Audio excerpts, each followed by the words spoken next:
Could this happen to us? No. Why not? Doing a bunch of hard labor for free? Us? Are you kidding? What are the Tommyknockers? Basically aliens. All this and more on Gory Storytime. Warning. Gory Storytime is a horror movie review show by a son and his dad who thought that letting his 5-year-old watch scary movies was acceptable.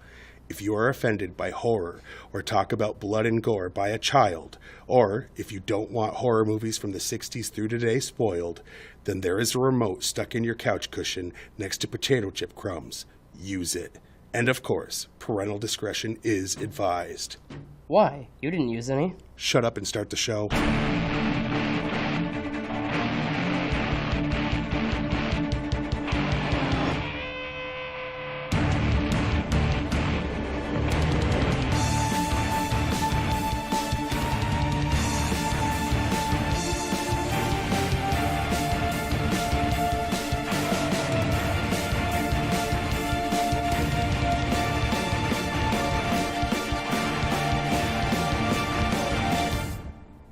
Welcome to Gory Storytime. I'm your host, Jason. I'm his co-host and his father, Craig. And this week, for the second of our Stephen King miniseries episodes, we're going to do 4 of them. We're doing the Tommyknockers. More of a sci-fi than a horror. But it is still a Stephen King miniseries. Yes. So it counts. And some of those get more sci-fi-ish than horror anyway. Some. Well, let's see. What's the basic premise? There's a small town called Haven in Maine. Shocking for Stephen King to decide to put something to take place in Maine. Yeah. That's new. It is. Anyway, he, what is it? The wife character, I can't remember her name, Bobby. This woman, Roberta, but they call her Bobby, trips over something in the woods and sees that there's like this metal thing under the earth. So she starts digging it out and come to find out it's gigantic and she's not sure what it is, but she's addicted to being out there trying to dig it up. Yes. And the more she digs up, the more weird things start happening in town. And the more she feels she needs to. Yep. And people that are affected by this thing start losing their teeth. Yeah. I don't know. Maybe Stephen King was like, I got to write a book that explains why we have bad dental. Oh. That's the one. No. So that's basically it. It's like her and the town and how they're affected by this thing she's digging up. All because it tripped her one day. Yeah, and she's like, oh, I've ran in that woods so many times and never saw that. Like, it could have been 100 years before it just hit this one little corner and tripped over it, and that's all it took. Without spoiling anything, that's basically the premise, right? Yeah. All right, so why don't we show the trailer so that they know more of what we're talking about?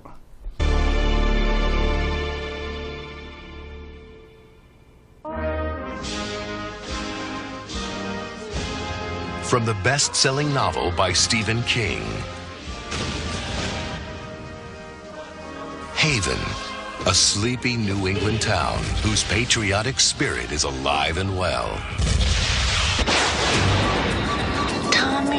Tommyknockers knocking at the door. But lately, another kind of spirit has been knocking at Haven's doors. Tommyknockers knocking at the door. Something is happening here. 2 disappearances in 1 week.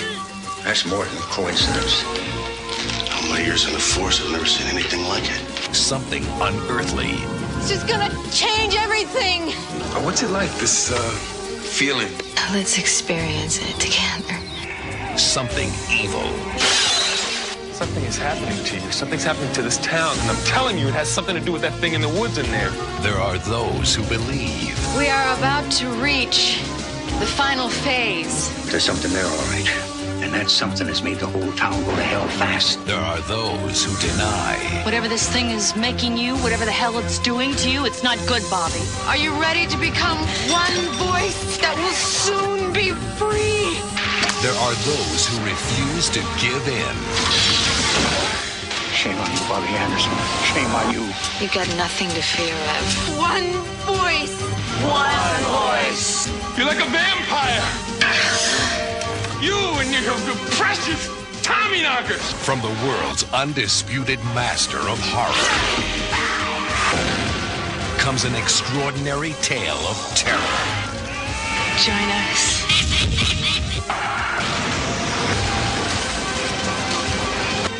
Jimmy Smits, Marg Helgenberger, Joanna Cassidy, Stephen King's The Tommyknockers.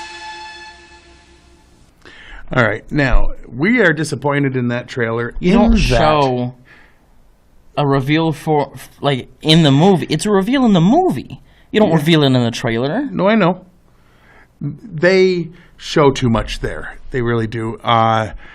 Like the fact that you don't know it's aliens until like halfway through the second episode, and there's 2 episodes of this miniseries. It's like two. At first, it was apart. just some glowing metal thing in the ground.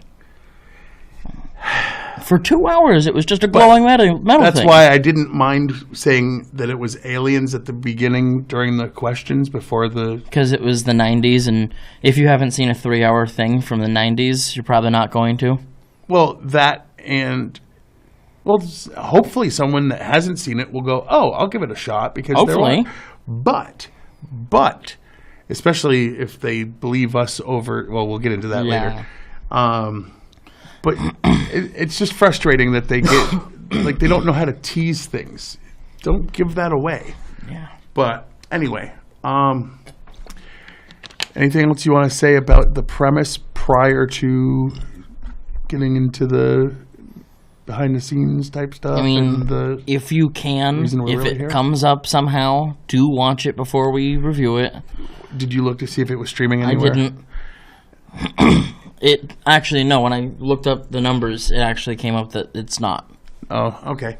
Well, that doesn't mean you can't find it at some point if you want to. I'm sure it if you know me personally, I can loan you the disc. I'm sure it still exists as a DVD other than on our shelf. I would hope. If we bought the only copy, it would be very valuable, though. Right? No. If it's the only copy. Not with scores like that. Especially with scores like that. Okay. Anyway, before we get into the behind-the-scenes information, what we're really here for, as you know, we've never mentioned this before, so we got to let people know that we're not really here to review horror movies. No, we're not really here. You can't see me. I'm John Cena. And I am Drax. Except I'm way too fat to be John Cena. Anyway, you're an idiot. Before you distract me, I'll finish what I had to say. You're a dumbass. We are actually here to try to make money. And the only way we can do that with a free show on a station that doesn't pay for content is we sell our souls to real companies that actually exist. And then we get paid to promote their products. Currently, we are getting paid. What was it they paid us in? Cheeseburgers? Cheeseburgers. I think it was cheeseburgers. And I had to tell them I'm low carb. Like, I can't have the buns. But anyway, you know what they said to me? You ain't getting none if there's no buns, hon. That was bad, especially since I misquoted it so that it made sense for the conversation. Anyway, this week, Gory Storytime is brought to you by Dollar Dentures Club. What is Dollar Dentures Club? Well, for $1 per tooth, we deliver high-quality teeth replacements right to your door. Well, high quality. Are they actually any good? No. They're only $1. What do you expect? Do you like spending hundreds on brand-name dentures? I'm guessing no. So stop gumming your food and start ordering from Dollar Dentures Club today. $1 per tooth. $1 per tooth. And by Out of This World Adult Novelties, the adult toy shop for science fiction buffs. From naughty costumes based on your favorite sci-fi shows to vibrating lightsaber massagers and everything in between. Out of This World Adult Novelties is having a buy one item, get one half off sale, so come on in today. New this week, we have inflatable face huggers and sexy ladies of Star Trek playing cards. Now out of this world adult novelties. Just because you're a grown nerd doesn't mean you can't keep collecting toys. You could say even geeks have a little freak. Anyway. But that wasn't the one they went with. Get it? Freaks and Geeks? The show with James Franco? Oh, you mean the show I never watched? Yes, yeah, I'm referencing I've never seen that. it either. Or I'm talking about geeks getting their freak on. What's more Vibrating interesting, massages that of or lightsabers. like freaks getting their geek on? Anyway, that would mean they're like eating raw chicken head. Like, you know what geeks are? Like geeks are a thing from like the circus. A geek is the guy that would like eat a chicken's head off. Sits down and watches Star Wars. No, that's for 7 hours straight. No, that's what an actual geek is. Anyway, let's get into the behind the scenes information, or as he likes to call it, the meat and beef. Or as I like to call it, the meat and beef. I just mouthed along with you when you said that. Okay. The character of Becca Paulson and her adulterous husband Joe were from an original short story by Stephen King called The Revelations of Becca Paulson. King liked the story so much he wound up writing it into the novel The Tommyknockers. The short story itself would later be filmed for an episode of the 90s updating of the Outer Limits TV series with Catherine O'Hara in the role of Becca. She was the mom from Beetlejuice. Ah. And she's coming back for Beetlejuice too. Oh, I mean, it's a horror enough thing that we can mention it here. We just got that news. We did that as a kid-friendly... But, like, it's horror enough. Horror-related thing, yeah. Beetlejuice has been announced to have a sequel coming next year. But right now we're reviewing the Tommyknockers. Knockers. According to Stephen King, the Tommyknockers is an allegory for his own personal battles with substance abuse. The character of Jim Gardner is largely based upon King. Is that why he was an alcoholic and a writer? That's weird. You'd think that would have come up before. The Shining. And every other book. I mean, as far as being a writer, yeah. Butch Dugan. I'd say Duggan. Duggan and his deputies mentioned being from the city of Derry, Maine. Derry is the setting for It, Dreamcatcher, and more. Lawrence Cohern, who scripted the Tommyknockers... Okay. The Tommyknockers previously... He scripted the miniseries as well. Yeah. So when they said, we're doing another miniseries, they went back to him. They're like, want to do another one? Because we liked what you did with It. In the novel, the alien spaceship is described looking like a classic flying saucer. When it came time to shoot the movie, they redesigned it to look more futuristic so it wouldn't feel campy. I get that, though. When the sheriff, Ruth Merrill, is searching in the woods for Davy Brown, she is accosted by Bobby Anderson's dog. She remarks that he is acting like a Cujo. In reference to something, I don't know what. The original home video release of the miniseries was edited down to cut it into a 2-hour movie. And in that version, there seems to be many gaps in the plot, something the movie was criticized for. Years later, the DVD release of the complete miniseries allowed audiences to see it intact. See, you saw the full version, so I wonder how much of the percentages on Rotten Tomatoes were based on the movie version where they edited it down. That would not be fair. Right. Though set in New England, the film was shot in New Zealand because it would cost the production less funds than filming in the USA. The setting for the film is the fictional village of Haven Falls, Maine. The town name appears in other King works, most notably the TV series Haven, which makes sense. I haven't seen that. Is it good? Have you seen that one? I saw like the first season and liked it, but I never kept going with it. The film's Italian title, Le Creature del Buio, meaning The Creatures of the Dark. The title of the film refers to folklore of subterranean ghosts or creatures who are believed to menace miners. The Tommyknockers of this miniseries are, of course, the possessive alien spirits inside the buried spacecraft. But he basically said, like, come to find out those stories were based on what was happening here. The two boys are walking through the woods where the spaceship is, and one boy tells the other his mom told him that this is where the Micmac Indians used to be. The Micmac Indians were also mentioned in Pet Sematary. Yeah, as the ones who said, avoid this place. It's evil and bad. Don't go. Don't bury anything here. It'll come back and murder your face. After the initial television broadcast, Vidmark released a cut version of the miniseries that was 120 minutes. I guess we already said that. They cut out several characters, including the entire romance from Ruth and Butch, the cop and the cop. They cut that completely out of the movie version. Man. Right?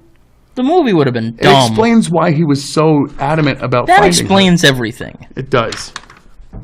When Guard and Bobby are first lowered into the ship, Guard has nothing in his hands. On the way down, he suddenly has a flashlight. That seems fair. Huh? When Tracy goes to open the lipstick laser to use it on Guard, the lipstick appears instead of the green laser, as in other scenes when she went to use a laser, there was no lipstick in it. So there was a mistake. They left lipstick. Oops. When Guard is on the desk that controls the ship, he is... That big circular thing that he... Disc that controls the ship. He has a nosebleed. His face is alternately clean/bloody in subsequent shots. Kind of goes back and forth, yeah. The scene after Bobby Anderson takes her dog back to the vet, after her and the dog discover the alien ship sticking out of the ground, while attempting to leave the vet, it's the exact same scene from when she brought the dog in before, but now it's a different day. The Nutcracker doll's knife has blood on it before it stabs Ruth. That would be a mistake. All right. Well, normally we do 20 facts. They technically only had 9, and I found a few other ways to find other facts, and one of them was even similar to... Yeah. So here comes... Stretch. No. Okay. We've already, padded stuff earlier. See, we're getting a nod from the producer going, yes, you have. All right. But I knew that going into it. So wow, we have. Now we're going to talk about Rotten Tomatoes. Rotten Tomatoes is something that exists. Yes, in which they compile the critics' scores, positive and negative, and just they give you what percentage said positive things about this movie overall. Yes. And you said that the critics scored this at? A 30%. Only 30% gave it a positive review. The people also can vote, and while they're not as wrong as the critics, they are still wrong at 39%. Yeah. Weird. Now, what was your least favorite scene? Least favorite scene. All right, probably. Oh, no, I liked that. Hold up. Okay. Now, I know that it added to the movie, but as the guy who was an alcoholic kept, getting drinks at places and with people and then, getting rowdy, I didn't like those things. Because made me uncomfortable with people that have addiction issues and my entire life, and it's it sucks now. And it sucks now. It's not that you're opposed. You don't mind when I have a drink because you know that I'm not an addict. But, yeah, you don't have the problem. Right. This guy had a problem. This guy had the problem. All right. I get it. Just from personal experience. It works for the movie. My least favorite part probably would have to be, some of the special effects. But I know going into it, it was made in the 90s. It was a television budget, not a movie budget. I get these things. But, they did good makeup effects to, make her look like she was getting skinnier and skinnier. Good makeup. But the laser lipstick, that was hokey. Awful. And they showed it in the trailer. And I'm like, that's going to keep people from wanting to see it. People rated it without watching it because of that trailer. You have to look past what they were able to do at the time for the money that they had. It's not the fault of...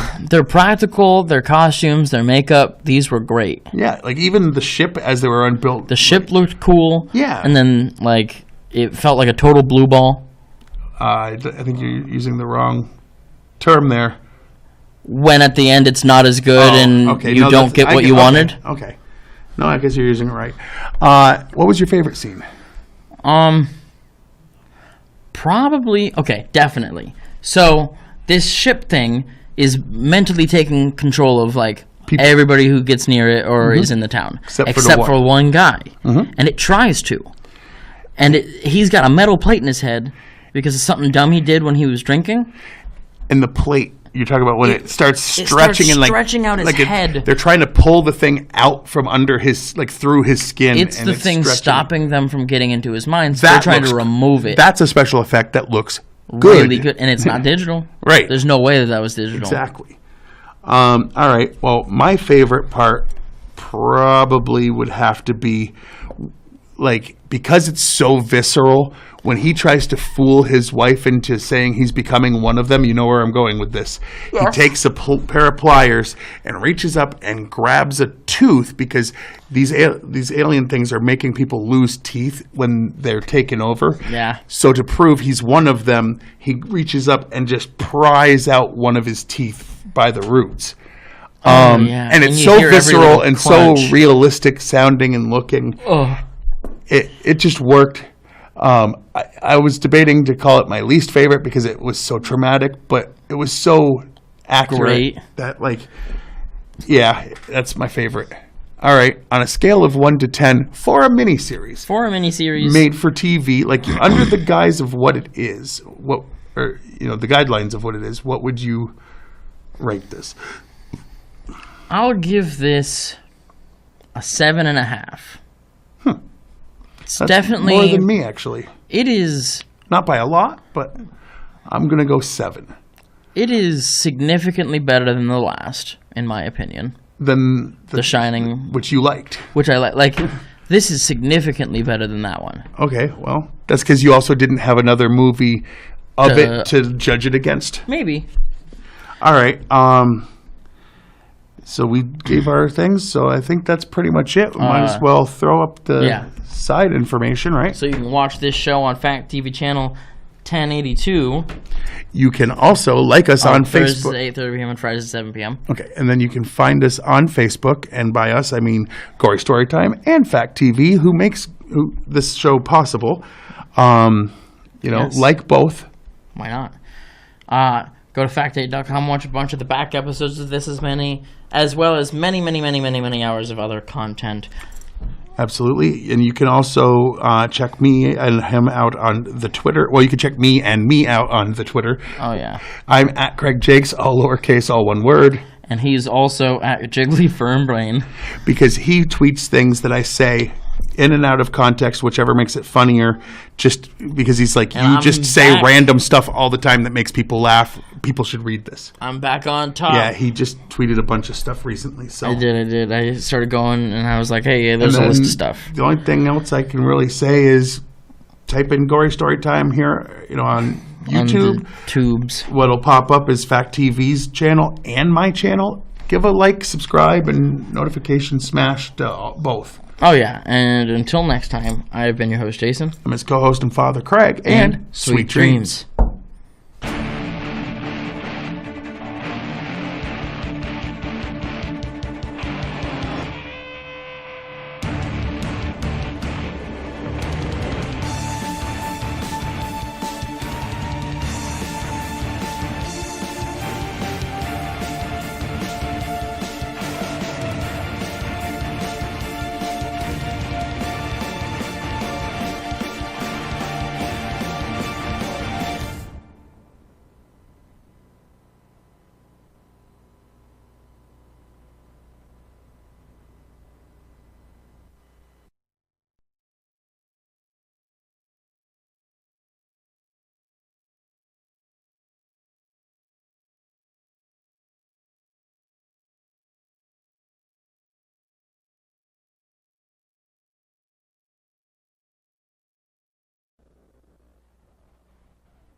label to it. It's 80s music facts.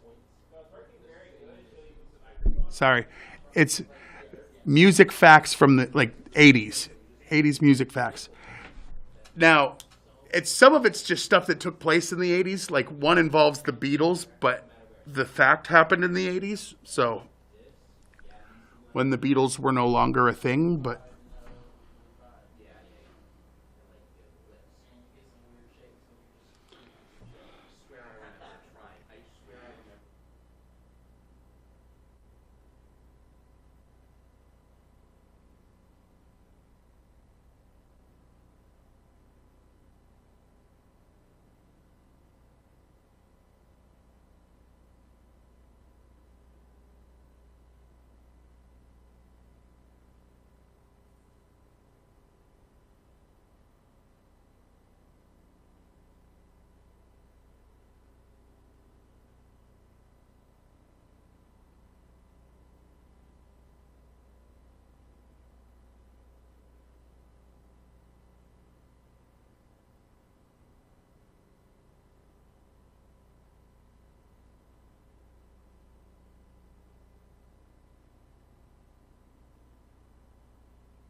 Higher Learning is a show about adults learning interesting facts while under the influence of marijuana. This show is filmed in Vermont, where it is legal to smoke. The staff involved in the show want to be clear that we do not support its use by those too young or where it is illegal to partake in such behavior. While this show doesn't show the usage of drugs or use coarse language, it is not intended for children. Parental discretion is advised. Now, let's get to the burning and learning. Welcome to Higher Learning, a class in disjointed education. It's the show where every other week he comes in high. Hello. He's currently high on an edible. And then I teach him 25 facts on a topic. This week's topic, we're doing 25 facts about 80s music. Now, a couple of them, it's music related and took place in the 80s, but it's about bands that aren't normally associated with the 80s necessarily in every case.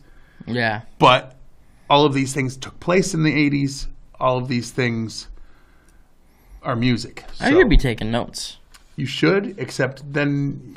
I mean, my notes like this would not help me. It'd be just like doodles drawn, and stuff. All right, so you ready to learn? I think so. You gonna actually try to pay attention? I don't have any food.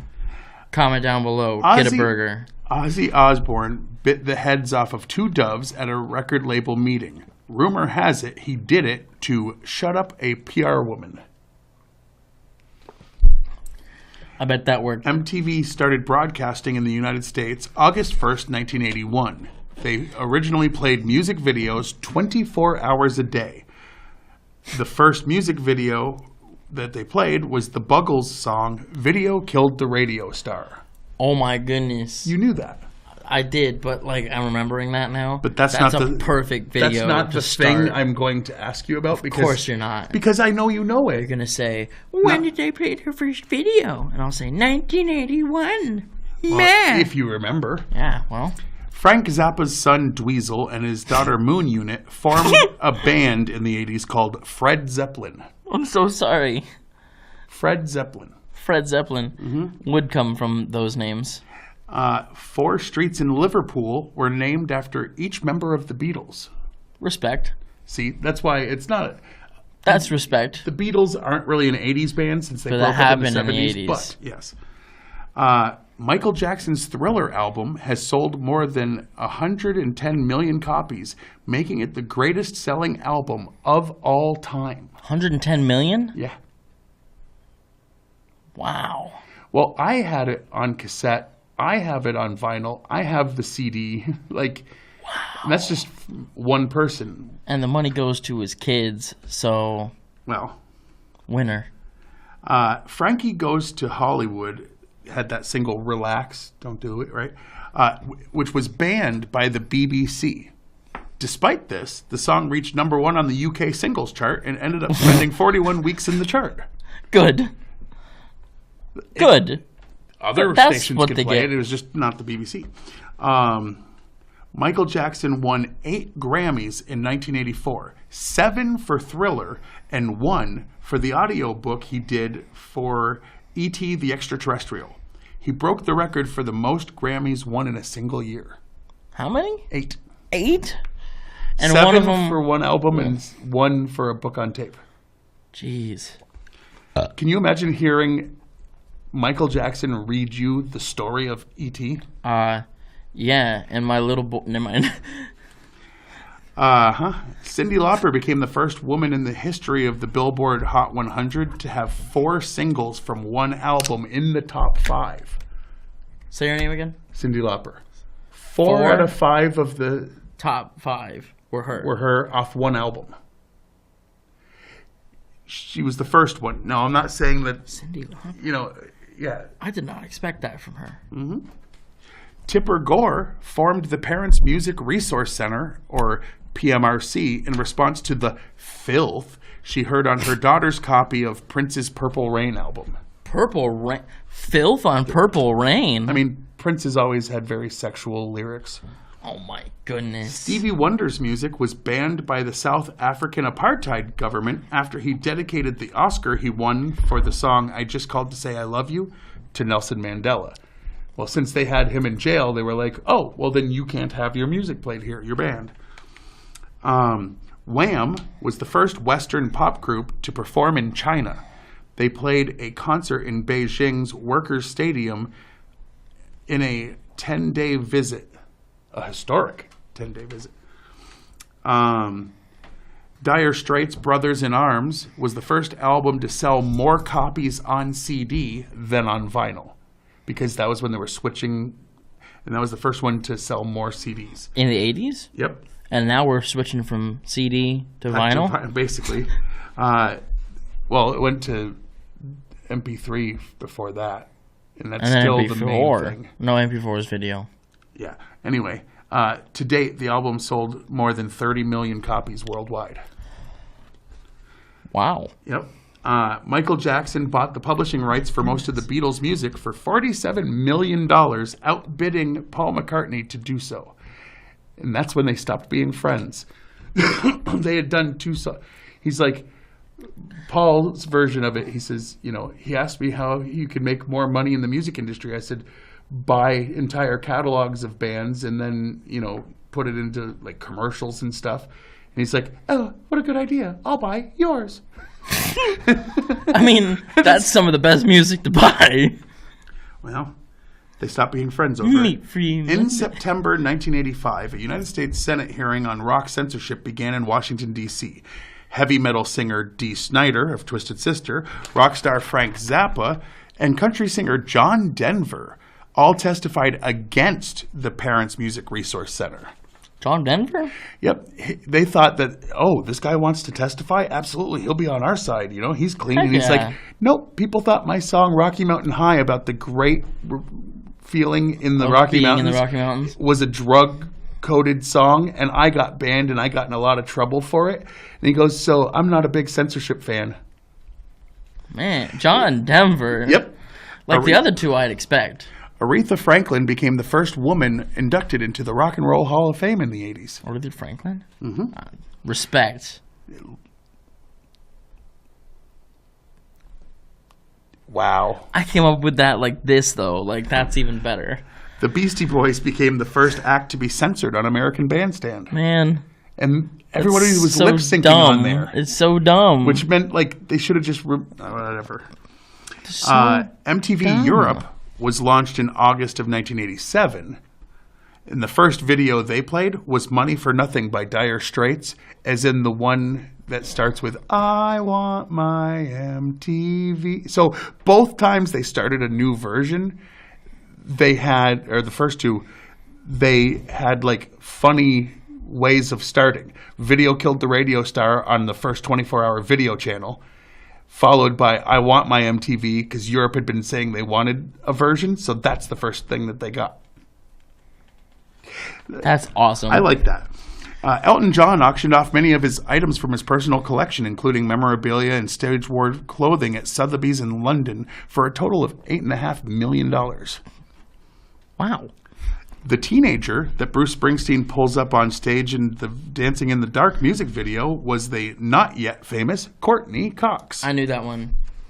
Everybody knows that one. Mm-hmm. The opening guitar riff for the Guns N' Roses song Sweet Child of Mine was originally a scale that Slash used to warm up before shows. Izzy Stradlin started playing chords along with it, and the rest is now history. That na-na-na-na-na, it was just him like tuning his guitar and like getting limbered up for the show. Really? And then it turned into like a smash.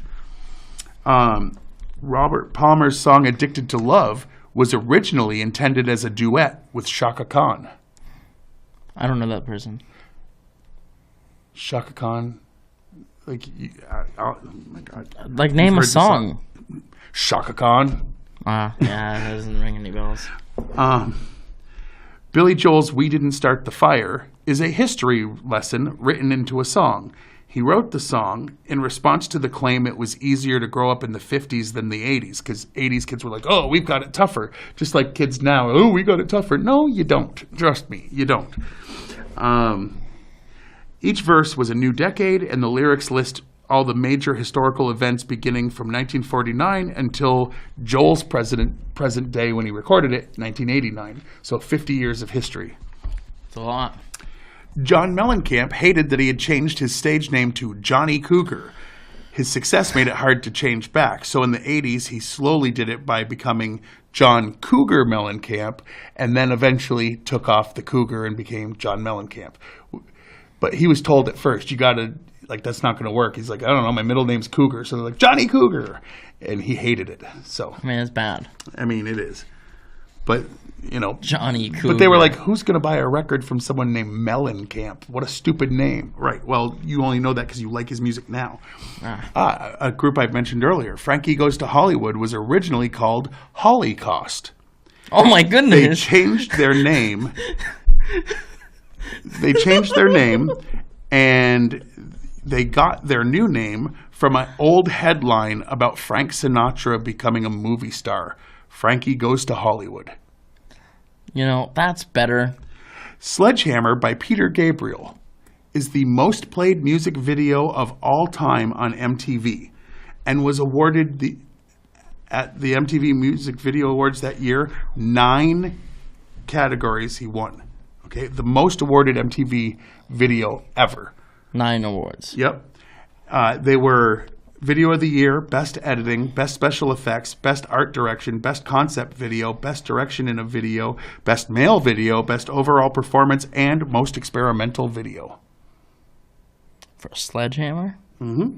Like Gabriel. Peter Gabriel. Peter Gabriel. I wanna be your sledgehammer. Yep, that one. Okay, I thought so. All right, so that's 25 facts about music in the 80s. That's crazy. And let's see next week how much you remember. Sucking on a chili dog. You know what we want to find out next week? Are you going to puff, puff, pass? Or puff, puff, fail? See you next time.